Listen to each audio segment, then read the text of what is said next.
registering NGO in Nigeria and the benefits of registering NGO. So when we want to register any NGO, it has to go through the CAC, that is the Corporate Affairs Commission in Nigeria, for you to register NGO in Nigeria. Okay, so the first thing you're going to do if you want to register an NGO, any NGO in this country, is you have to go and check for the name. That is name availability. You have to check if the name is available, because if the name is not available, then you have to, if the name you have in mind is not available, then you have to think about another name. That is name availability. You have to think about another name or choose another name. And it has to, another thing is when you check for the name availability, you have to make sure that that name is similar or it can tell the direction of the organization. You understand?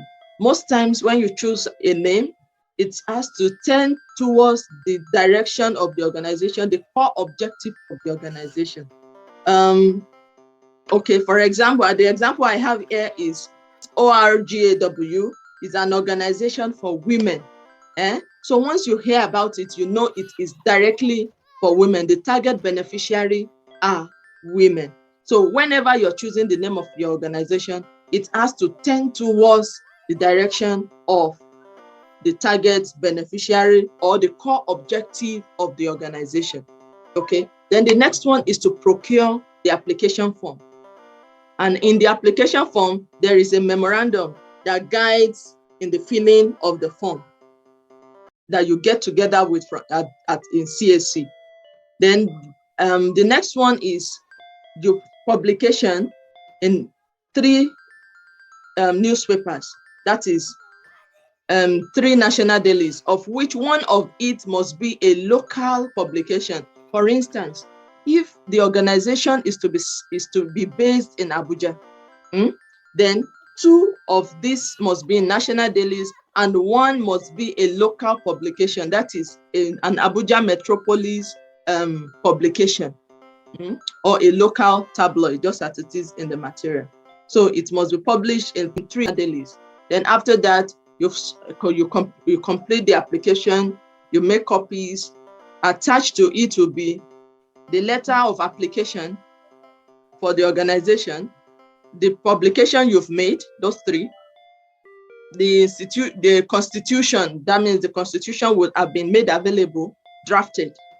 Then the minutes of the minutes of the meeting approving membership, board, governing council or governing board of the organization. Then we have 2 passport photographs, a signature of the respective people, that is the chairman, the founder, the chairman, the secretary of the organization.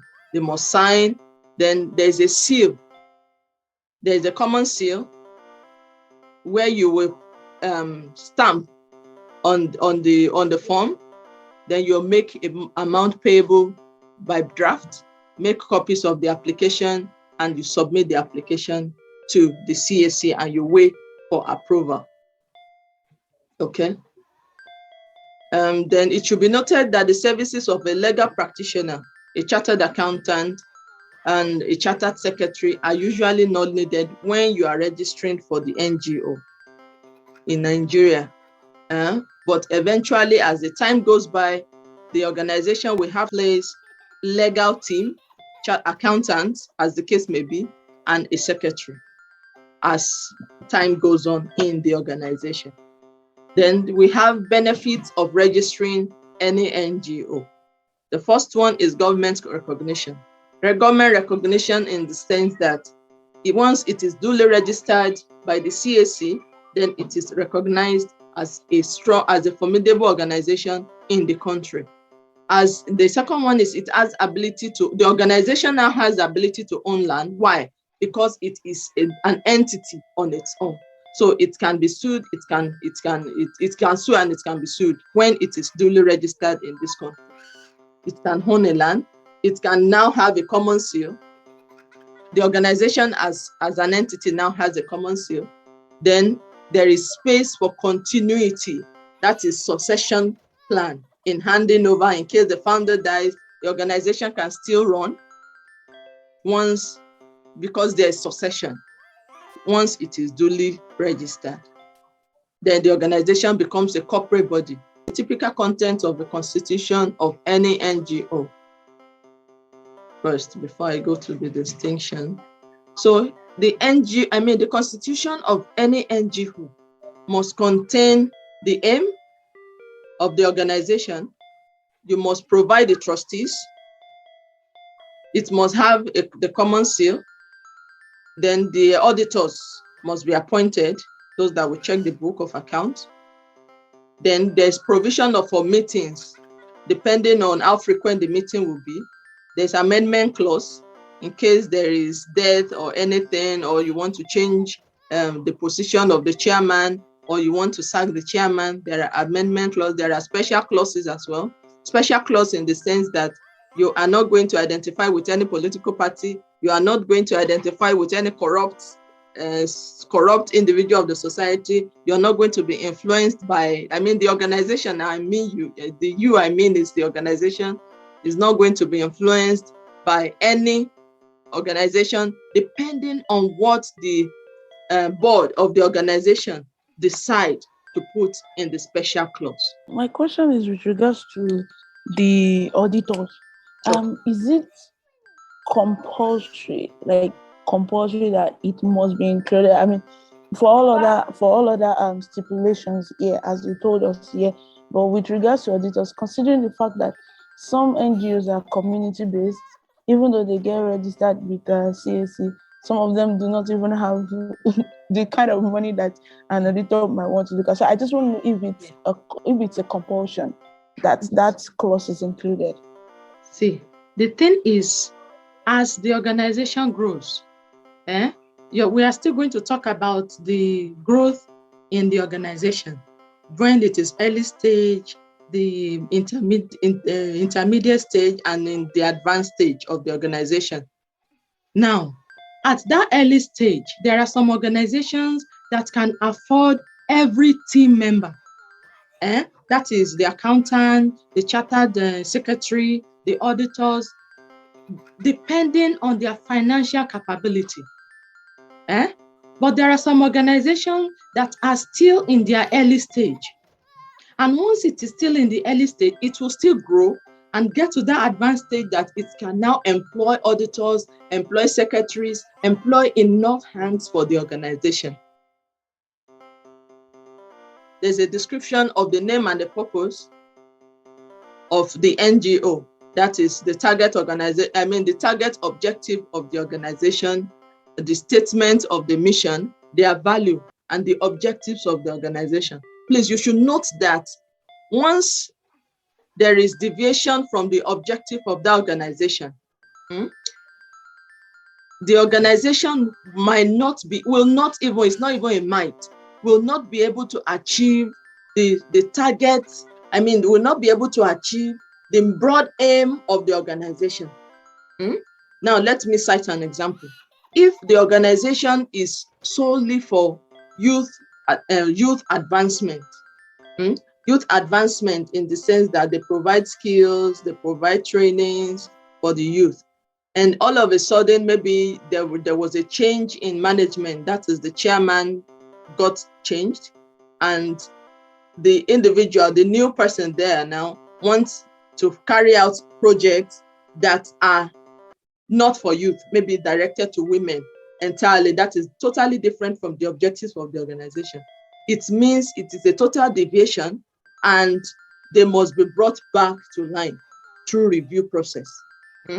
Because if it deviates from the core objective of the organization, that means the objective of the organization will not be met, and I'm sure the founder of the organization will have to redirect. We have to redirect the team, that's the coordinating team, to the core objective of the organization. Now, this one says frequency, notice, and quorum requirement for the meeting. In this sense, it means how frequent will the meeting go? How frequent will the meeting occur? How will the notice be passed around? how many people will form a quorum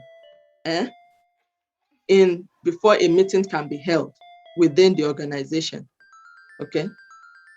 If there is, in this case, there can be proxies. If there can be proxies, it will all be spelled out in the Constitution. Now we have the list of the board officers, the terms of office, the power duties, and the different duties of every member, every organ, or every member of the organization will all be spelled out in the Constitution. Okay. Now, there are subcommittees or groups that will also be stipulated in the Constitution. Subcommittees in the sense that in instances where the organization has a number of projects, then different teams will handle certain projects to allow for proper monitoring and proper accountability. Okay.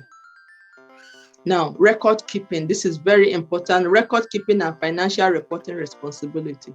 And in this case, it has to do with all finances that come in and all income that come in and all finances that go out within the organization, which must be properly spelled out to be able to monitor the inflow and the outflow within the organization. Okay. Then in case there is amendment or there is shortfall to be done, or there is need for fundraising, need for donor support, it will all be spelled out in the Constitution. Okay. And there are some organizations there are some NGOs that are branches of international ones, like outlets of international ones, meaning that in a country like Nigeria, there might be an organization that is a sub-organization to an international one, whereby all the funding, all the technical support, their own is to carry out the project. The funding comes from there. This technical support in terms of training, equipment, and all come from the international donors now. That is their main organization to this outlet in Nigeria. Okay. Then there is the last one, that is amendment procedure of organization and provision of dissolution in the organization. That is, in case of any changes, there will be clauses spelling out what will be done about that time. Maybe a change of the chairman or a change of the secretary, or in the case the founder passes on, there will be certain clauses to deal with those situations. And in the case of dissolution in the sense that the board might be dissolved if they are not considered effective. What will be done in that situation? They will all be spelled out in the Constitution. Okay.